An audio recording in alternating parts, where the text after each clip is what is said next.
राम राम भैया हरो।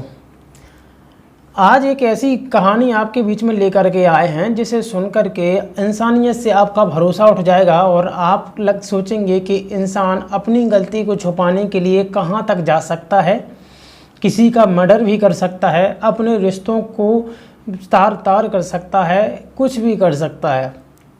तो ये कहानी निकल के आई है मध्य प्रदेश के एक ज़िले से जिसका नाम है छतरपुर। छतरपुर ज़िले से एक नाम का एक लड़का था जिसका नाम था शिवा और उसकी कुछ ही समय में शादी होने वाली थी। लेकिन शादी से पहले ही उस आदमी ने अपने साथ में कुछ ऐसी घटनाएं कर ली, अपने साथ में कुछ ऐसे उल्टे सीधे काम कर लिए जिसकी वजह से वह बर्बाद हो गया और उसके परिवार बर्बाद हो गए। उसने अपनी पत्नी का ही कत्ल कर दिया और अपने माँ बाप का भी कत्ल कर दिया। अब चलिए पूरी घटना क्या है हम आपको विस्तार से बताते हैं। देखिए, वह लड़का था जिसकी शादी ही होने वाली थी, लेकिन परिवार वालों के दबाव में आकर वह शादी करने के लिए तैयार भी हो गया।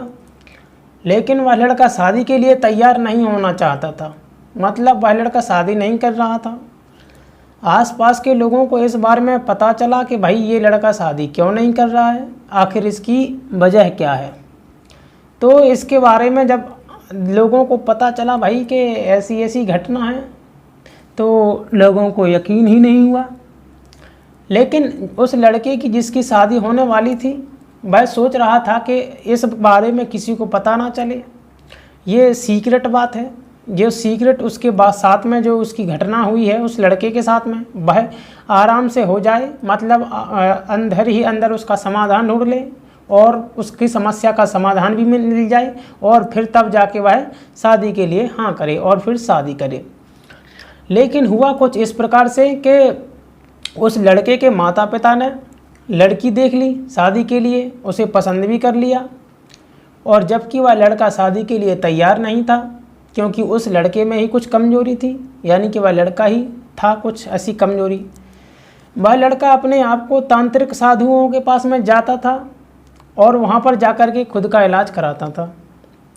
काफ़ी लंबे समय तक वह ऐसा करता रहा, लेकिन उसका कोई इलाज नहीं हुआ। फिर बात कुछ आगे बढ़ने लगी। लोगों ने कुछ ज़्यादा ही वो किया कि भाई कि अब तुम यार हो गया है समय तुम्हारा, तो क्यों ना अब तुम कर ही लो, मतलब इस वैवाहिक जीवन में अब पहुँच ही जाओ। तो उसे झाड़ फूँक करने वाले तांत्रिक बाबा ने बताया कि ये वाली दवा खाओ, तुम्हारा इलाज हो जाएगा पूरे 15 दिन में। लेकिन उस आदमी ने, उस लड़के ने जिसकी शादी होने वाली थी, वह दवा खाई, उस पर कुछ असर नहीं हुआ और यहाँ शादी की तारीख भी आ गई। अब होने वाला था दोनों तरफ से संघर्ष, यानी कि दोनों तरफ से कांटे की टक्कर। यहाँ इस लड़के का इलाज भी पूरा नहीं हो पाया था और वहाँ शादी का कार्ड भी छप गया था। अब शादी होने वाली थी, शादी हो गई, घर परिवार वालों ने अच्छे से शादी कर ली, लेकिन लड़का मन ही मन घबरा रहा था। उसे कुछ पता नहीं था कि अब उसके साथ में क्या होगा, क्योंकि उसकी लाइलाज बीमारी का इलाज भी नहीं हुआ था। अब सब लोग यह जानकर परेशान हो रहे थे। वह अंदर ही अंदर सोच रहा था कि पता नहीं अब आगे क्या होगा, उसके साथ में क्या होने वाला है। लेकिन उस आदमी ने हिम्मत बांधे रखा, वह लड़का, उसने सोचा चलो ठीक है, कोई चमत्कार हो जाएगा और उसकी बीमारी का इलाज हो जाएगा। लेकिन उसकी बीमारी बिल्कुल ठीक नहीं हुई। तांत्रिक बाबा ने जो दवाई दी थी उसका भी उस पर कोई असर नहीं हुआ और फिर वह लड़का अकेले अकेले अंदर ही अंदर घुटने लगा। फिर क्या हुआ, शादी हो गई, बहू मायके से ससुराल में आ गई, विदाई होकर आ गई। अब जिस दिन दोनों की शादी की सुहागरात थी, यानी कि दोनों का मिलन होना था, उस दिन अब दोनों की सच्चाई सामने आने वाली थी। इस सच्चाई से डर डर कर अंदर ही अंदर वह लड़का अंदर ही अंदर बहुत बेचैन होने लगा। उसे अंदर ही अंदर बहुत ज़्यादा डर लगने लगा कि अब आगे क्या होगा, अब तो कोई चमत्कार ही हो सकता है तो ही उसके साथ में कुछ हो जाए। उस लड़के ने सोचा क्यों ना एक बार फिर से तांत्रिक बाबा के पास में जाया जाए, तांत्रिक बाबा ही इसका इलाज बताएंगे कि तांत्रिक बाबा की दवा का उस पर कुछ असर नहीं हो रहा है और शाम को उसकी सुहागरात है और उस लड़के के अंग ठीक से काम नहीं कर रहे, यानी कि आप समझ सकते हैं उस लड़के का शरीर ठीक से काम नहीं कर रहा था। इस तरफ दुल्हन पूरी तरह से तैयार हो गई थी कि आज उसकी सुहागरात है, और इस तरह वह लड़का घबरा रहा था कि आज उसके साथ में क्या होने वाला है। अब यहाँ दुल्हन तैयार है और यहाँ लड़का तैयार नहीं है। अब दोनों का आज मिलन होना है। अब सोचिए किस प्रकार की घटना होने वाली है। वह लड़का निकल गया रात को 10 बजे ही गाड़ी से और गया बाबा के पास में। तांत्रिक बाबा से बोला, बाबा मुझ पर तो कोई असर नहीं हुआ आपकी दवा का, आज मेरी सुहागरात है लेकिन मुझ पर कुछ असर नहीं हुआ, अब आगे क्या होगा। तांत्रिक बाबा ने कहा कि ठीक है, ये लो, ये वाली जड़ी बूटी है, इसे दुगनी मात्रा में खा लेना, ऐसा ऐसा कर लेना, तुम्हारे साथ में अच्छा ही होगा, लेकिन तुम अपने आप पर विश्वास बनाए रखना। जैसे तैसे करके वह लड़का तांत्रिक बाबा की दवा ले करके घर पे आ गया। दोनों का मिलन समारोह होने वाला था। इस तरफ दुल्हन तैयार थी, इस तरफ से दूल्हा तैयार था। दोनों आ गए, दोनों की बहस होने लगी। अब जब दोनों की बहस होने लगी तो आप समझ सकते हैं कि किस प्रकार की बातें हुई होंगी।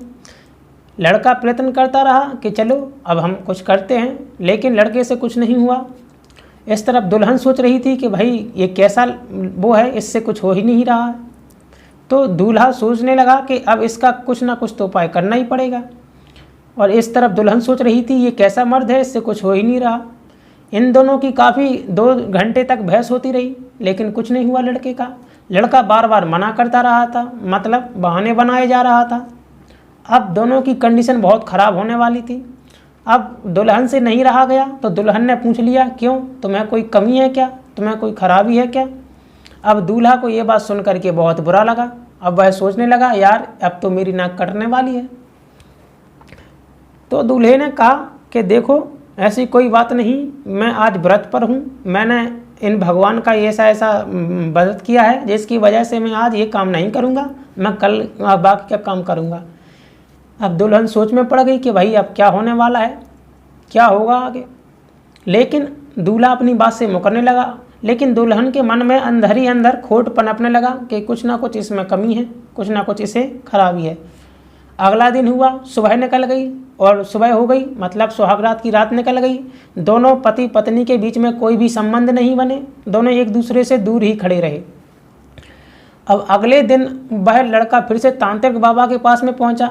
उसने पूछा कि तांत्रिक बाबा बताइए, मुझे आपकी दवा का कोई असर नहीं हुआ और ये ऐसी ऐसी घटना है, तो बताइए अब आगे क्या करूं। तो फिर तांत्रिक बाबा ने कहा कि सुनो बेटा, तुम कहीं और दूसरी जगह जाओ और इसका इलाज कराओ। फिर क्या था, शाम को वह लड़का फिर से लौट के आया।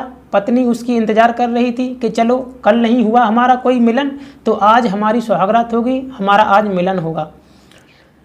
यहाँ दुल्हन पूरी तरह से तैयार हो गई थी।